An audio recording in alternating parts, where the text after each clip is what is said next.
Hello and welcome to IGPP Expert Talks. I'm Heena Goswami, Editorial Consultant with IGPP, Institute for Governance, Policies and Politics, New Delhi. Secularism has been one of the foundational principles of India. But in life and in history, change is the only constant. Is India a secular nation today? Or has the definition of secularism itself undergone an overhaul today?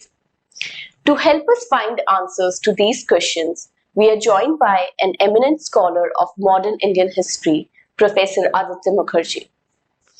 Professor Aditya Mukherjee retired as Professor of Contemporary History from the Center of Historical Studies, Jawaharlal Nehru University, New Delhi. Amongst his many accomplishments, he is the co-author of two seminal books that are a must-read for any student of modern Indian history, and those are India's Struggle for Independence and India After Independence.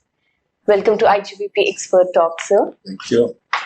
So we often hear analysts say that, Indian secularism is different from the Western definition of secularism. How many kinds of secularism are there, and how is the Indian variant different? There is only one kind of secularism. There is a universal notion of secularism which entails the following: that the state and religion are to be two different entities. State is not to intervene into religion. The independence of the state from religion. That is one fundamental thing. And the other is religion is a personal affair. It's got nothing to do with politics. This is a universal definition. There cannot be any other definition. In India, there are some additional things. We also say that secularism doesn't mean that the state has to be opposed to religion. But it must give equal weight to all religions. It should not show any partiality. And that people belonging to any religious community will have the same rights, which is again a universal thing. There is nothing specific about it. The only thing specific about secularism in India is that the secular idea was born at a time when the communal forces were allying with imperialism. So the secular people were trying to bring people together in the national movement. The communal forces were dividing the Indian people, which suited the British. So therefore, to be secular meant to be anti-communal. So if you look at it historically, since I'm a historian, secularism is always defined as anti-communalism. Secularism was always, for example, the word used was secular democracy. So secularism was equated with democracy, just as communalism was equated with loyalism or division of the country. Because of our past experiences and because of the colonial policies of divide and rule, or because of the deeply religious nature, as many people say, of the Indian society itself, was secularism in India destined to doom from the beginning? This is a canard. This is absolutely not true what you are saying. Your being deeply religious has nothing to do with being non-secular. The most secular person in India, Mahatma Gandhi, was deeply religious. And the fountainhead of communalism in India, Savarkar, was an agnostic. The head of the Muslim League was Jinnah, who probably didn't know how to read the Quran, who ate every kind of meat, married a Parsi, was a liberal, he had nothing to do with religion. Whereas Maulana Azad, who was a nationalist, who was secular, who was anti-communalist, was deeply religious. So this equating of being religious with communal is wrong. Secondly, there is nothing Indian about it. In India, people think this is the Western notion of India, the deeply religious, spiritual, etc. This has continued from the 19th century. In the United States, whether you are a Catholic or a Protestant makes a difference in your presidential election. Whether you are a man or a woman makes a difference. In India, you had women as your prime ministers, women who married outside their religion, as your prime ministers. People don't ask these questions. So it is not correct to say that the Indians are like that. Further, I would say, if there is anything Indian, that if there is a civilizational value which you can call Indian, it is completely opposed to communalism. Our civilizational value from the ancient past has been one of living together. Islam came to India when the Prophet was still alive. Christianity came to India with the first disciples of Jesus Christ. So they have been here for hundreds of years. And there was no riot, there was no killings, there was no nothing, So this notion, in fact, this is what Jawaharlal Nehru and in fact more recently Amartya Sen has been saying, that what distinguishes the Indian civilizational experience is their ability to live together, deal with difference. And so there is something deeply secular about India rather than deeply communal about India is what I would say. To talk about how the concept of secularism has evolved, we all agree that it was a foundational principle of when India was formed, right? But the question, it seems that it was never settled to a full extent, because we see that in 70s, the word secularism is added to the constitution. So can you please throw a little light on what circumstances or, because of what circumstances was the word added to the constitution, and how the concept or the idea of secularism itself has evolved? You see, just as the idea of democracy, these emerged with the emergence of modern nation states all over the world. Nation states emerged only in the 17th to 19th century. There are no nation states before that. Though people talk about India, in the great ancient past, etc., there was no such thing. There were empires. Empires which crossed, for example, the whole of Europe was divided into Habsburg and the Ottoman Empire virtually, and they become nation states over time. And as they become nation states, they adopt a certain vision of their nation. Right? The vision of nation states as it emerged in Europe was one language, one religion. Catholic France, not even Christian France. Protestant England. Unification Germany on the basis of language. Unification of Italy on the basis of language. At that time, the British said, how can India be a nation? You have so many religions, so many languages, etc. You are only a geographical expression. That is the phrase used. You cannot be a nation. But our nationalists, this is the genius of the Indian national movement, imagined our nation differently from anywhere else in the world. It was a unique imagination where they said that our nation celebrates diversity. The more the better.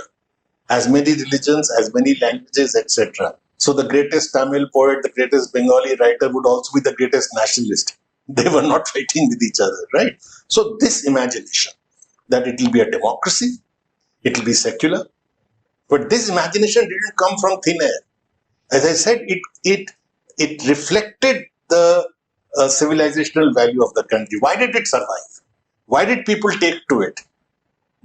Because there was something in our society over a very long period of time where we had differences. This is not to say there were no wars, there were no conflicts, etc. But organically, the Indian people were finding ways of dealing with it. You are a historian, you know of the Bhakti movement, the Sufi movement.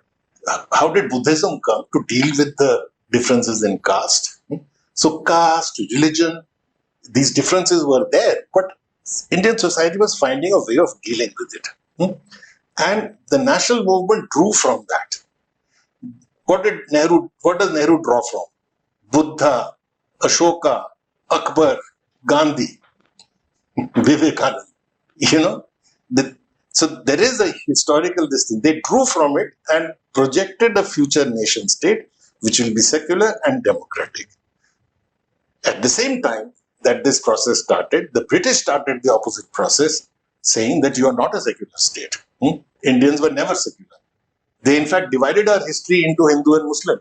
Hindu period, Muslim period. And then they didn't say British period, the Christian period, they said British period. So only we, the Indian people, are supposed to be mobilized only on primordial identities of caste and religion. They can be mobilized on the issue of nation and class, you see. So there was this conception. So they divided our society. They They created a history which was wrong, and their allies, they created their allies, which is groups which will be mobilized on the basis of religion, politically, for the first time in Indian history. So the Muslim League comes up, promoted by the British, as a Islamic party, Muslim party, politically organized as a Muslim party. In response, you have the RSS and the Hindu Mahasabha. Both were supported by the British. Both were loyalist. They worked together with each other. And that tendency was also there. That tendency led to the partition. Muslim League got Pakistan. But India did not become a Hindu Rashtra. Do remember that despite the Holocaust-like situation at the time of partition, 5 lakh people died, about 6 million people were made homeless. Look at the political communal temperature. And that was sought to be used by the Hindu communalists, particularly the RSS and the Hindu Mahasabha, to make India into a Hindu Rashtra, a mirror image of Muslim Pakistan. Whether Muslim Pakistan ho gaya, let us have Hindu Rashtra this side, right? But it did not succeed. That was the success of the national movement. The first general election, all the Hindu communal parties put together, Hindu Mahasabha, Ram Rajya Parishad, etc., got only 6% of the votes. They got 10 seats out of 487 or so. So Indian people overwhelmingly rejected the communal notion or the notion of a theocratic state, that India will be a Hindu Rashtra. That was not the thing. Why does one have to put secularism? So, as I said, the state was born as a secular state. The constitution, didn't even need to put the word secular in it. As I said, the moment you define yourself as a democracy, a republican idea of a citizen having equal rights, there would be adult franchise. Each vote, irrespective of religion, caste, gender, will have the same value. Where is the need to put secularism in it? The constitution is, solely secular, that there was no need to put the word in it. But what happened after independence, though the communal forces had been pushed back, as I said, in the first election, they were wiped out.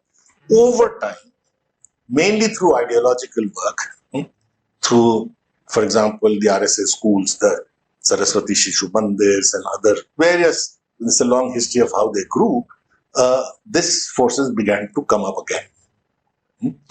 They were there under British patronage. They were pushed back by the national movement. They were pushed into the corner in the Nehruian period, but they began to resurface. And when they began to resurface, there was probably the need felt that we now need to put the word secularism in also. So I don't quite agree with it. There was no need to do that. You needed to fight communalism. Putting words in the constitution means nothing. Our constitution is one of the most advanced constitutions in the world in terms of rights of the people, Dalit rights, tribal rights. But what is the practice? It is not what you put in there, But I just wanted to give you a background why the state the government felt pushed to put the word secularism in the constitution, though there was no need to. The constitution is in itself deeply secular. We cannot talk of secularism without bringing up the topic of the inauguration of Ram Mandir that recently happened. Yeah. And many critics said that it was not right for the Prime Minister, head of the government, to inaugurate the temple. But, the opponents brought up another historical analogy that the President, Dr. Rajendra Prasad, he inaugurated the Somnath temple right after independence. So in that, was like 22nd January a deja vu moment, or were the implications and the meanings of the two inaugurations completely different? They are very different. Simply technically speaking, even when Rajendra Prasad wanted to attend the Somnath inauguration, the government was totally opposed to it. He went there as an individual in his personal capacity. It was not a state function by no means. Whereas this was almost like the Prime Minister being consecrated as a Maharaja, as happened in ancient times, the priests, etc., now saying you are the savior, the king. I heard that entire speech, the whole event sat through 2.5 hours, because the same afternoon I had to give an interview like the one I'm giving you. Otherwise, I wouldn't have sat through it. The priest who speaks, after the initial listing, essentially, basically says that, finally the avatar has come, to save us from the evils of Kali Yuga and all that. So it was like the state, not only participating in it, but being consecrated as the state leader, as a religious leader also. There was this marriage of being a Hindu and being the head of the state was complete in this consecration ceremony. But I want to add to this. You see, in both cases, what the communal parties tried to do was spread a lie. The Somnath story was that for 1,000 years, the Hindu psyche had been seared by Mahmud of Ghazni's attack on the Somnath temple. Right? So, your teacher, my teacher, Professor Ramila Thapar, one of the greatest ancient historians the world has produced on India, she wrote a whole book on Somnath, trying to investigate what is this story about the Somnath. Did it sear the Hindu psyche like this? Was it such a big event? And what does she find? She finds that it was treated like any other, internal warfare at that time. Any Brahminical ruler going and destroying a Buddhist monastery, etc. Where you did it to establish your power, root the thing, and that's it. It did not lead to a division of the people. Proof. She says 100 years after this happened in the 11th century, right? The destruction of the Somnath. 100 years later, another king rebuilt the temple. And in all the documents of that period, which he looked through, nobody even mentioned Muhammad of Ghazni. That it was destroyed by a Muslim ruler, this, that, and the other. Even more important, 250 years later, a Muslim trader was given land in the temple premises, in the temple's properties, to build a mosque. With the support of the local rulers, the support of the priests, the support of the people. Where was the Hindu-Muslim divide? The first time Professor Thapar says this issue came up as a division was in the British Parliament in the 19th century. And from there, the British said that the Hindu and Muslim conflict was deep. They created the thing, which was lapped up by these guys. And that is why the Somnath rebuilding was made into a big issue. Same thing here. The Ram Mandir. Prime Minister says, 500 saal ki ladai. Which 500 years of fight? You read the RSS newspapers, organizer, etc. in the 30s, 40s. You read Savarkar, you read Golwalkar, you read Bharatiya Jansangh literature. Where is Ram Mandir? Nobody is mentioning it. Ram Mandir issue comes up in the 1980s. And you're saying 500 saal ki ladai. Again, as a historian, let me just tell you what this ladai is about. In 1858, there was, you have heard of the Hanuman Gadi temple, right next to the Babri Masjid. There was a case filed by the Muslims of that area saying that some Bairagi raiders had destroyed a mosque to build the Hanuman Gadi temple. And the Mahant of the Hanuman Gadi temple felt that we might lose the case. So he thought the best thing to do is to make a counter claim. So he occupied the Chabutra, not even anything in the middle of the Babri Masjid, and said that Ram ka janam yahan, Ram was born here. Right? Tried to establish a claim. Minor local issue, nobody took it up. The British took it up, and in the 1870s say that popular belief is that Ram was born here. It became suddenly this thing. And, this thing was blown up over time. Even then it didn't become a national issue. But certainly this is not a fight. What is being made out is that the Hindus fought for 500 years to get Ram's Janambhoomi there. There are dozens of temples in Ayodhya where they will tell you that Ram was born here. You know, anywhere in the country you go, wherever you find a deep hole, they say कि भीम का पैर यहाँ पड़ा था. You know, this is mythology. This is not history. You know, Ram is a mythological figure, for God's sake. When in Valmiki Ramayana, when Valmiki, he writes it as kavya, as poetry, not as itihasa. You know, now you are turning an epic poem into history, and the hero of that epic poem into an actual individual whose exact birthplace you know. I would like to know how many people know their great grandfather's exact birthplace, you know. But you know, in the Treta Yuga, which is, you know, Kali Yuga is 3,000 years or so, Treta Yuga is several thousand years there. So you knew who was born and where. This is such rubbish. In history, we don't even know where Ayodhya is. Ayodhya, what is currently Ayodhya, was called Saket. It was under, if I am right, under Skandagupta, that it was named Ayodhya because the ruler wanted to sort of link himself, as was common, with the as a Surya Vansh, you know, and connect himself with Ram. So he called it Ayodhya. So that happens in the 5th century, you know, as late as that. So where is Ayodhya? Where was Sri Lanka? These are all imaginations in poetry, you know. And now you are using that. This is what we call weaponizing of memory, creating a memory and then weaponizing it, creating a history and then using it for politics. This is the heart of communalism. Using historical memory, using religion in order to further your current politics.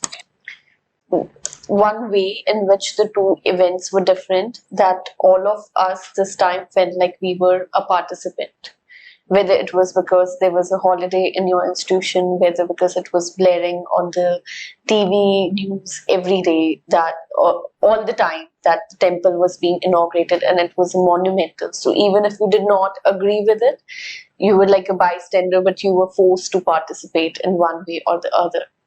So I want to ask you that how, with the inauguration of temple as a society, have we reached a point of no return that we are treading this path of Hindutva and this is going to be it now onwards? Or are there still like voices that give you hope? I'd say two things.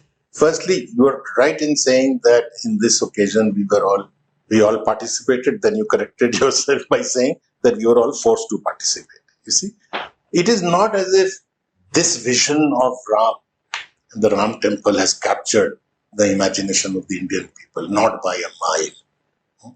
The vision of Ram that they are projecting, you know, in whose name you strike terror in the minds of millions of Indian people.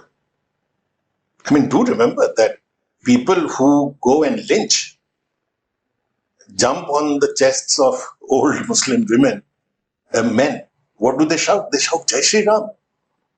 The day after, or just the day before the consecration occurred, in Bhayandar, in Maharashtra, you must have read about this thing, there was some clash, a provoked clash, a procession going through exactly in front of a masjid, and there was a clash.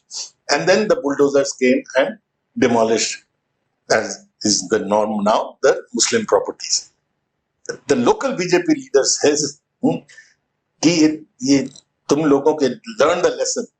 अब we will pick you up, तुमको चुन चुन के मारेंगे. The slogan during the Babri Masjid demolition was, Babar के संतानों को चुन चुन के मारेंगे. We'll pick up your descendants and we'll kill you one by one. And then he says, Jai Shri Ram. So, what have they made of Ram? This is not the Indian Ram. The Ram which is kind, which is affectionate, you know, which is truthful, which is sacrificing, you know, that Ram strikes a chord in millions and millions of people, not this Ram. So you're right that there is an effort to ram this Ram down people's throat. But India is a diverse country. There were, as you know, that famous essay written called 300 Ramayana. which was used to be taught in Delhi University and which this government removed because they don't want this notion of 300 Ramayana. Since it's an epic which is that old, and since the Ramayana, Tulsidas Ramayana is not the same as Valmiki Ramayana, there are so many versions of Ramayana, in various parts of the country where, it is amazing the diversity. Who's the hero and who's the villain keeps changing. Ravan is also a hero in some versions, So, to try and homogenize this European concept of one nation, one language, one religion, which led to, if not checked, it leads to the Hitlers and the Mussolinis. It is that version we are borrowing. We're trying to sort of fit everyone into this. Hindi, Hindu, Hindustani. It will break up the nation. This is not our nation. This is not our civilization. Our civilization, you celebrate diversity. Eat what you like. Share it with me if you can. And, marry who you want. Do what you like. This is our society. This is how we've all grown up. As children, I do not even recall ever when asking our classmates, ki tera religion kya hai, teri caste kya hai, what are you? These were not issues. They are being made into issues. From the top, we are pushing ourselves back into the medieval times. What if we were not secular? What if India was not a secular nation? How terrible would that be? It won't be India. The nation will not survive. After all, our nationalist leaders, do remember that the world's biggest mass movement was the Indian national movement. Millions and millions participated in it. The biggest event of 20th century, that is the breakup of imperialism, started with India. So, it is after the British Empire in India was shattered. Imperialism world over got shattered one after the other.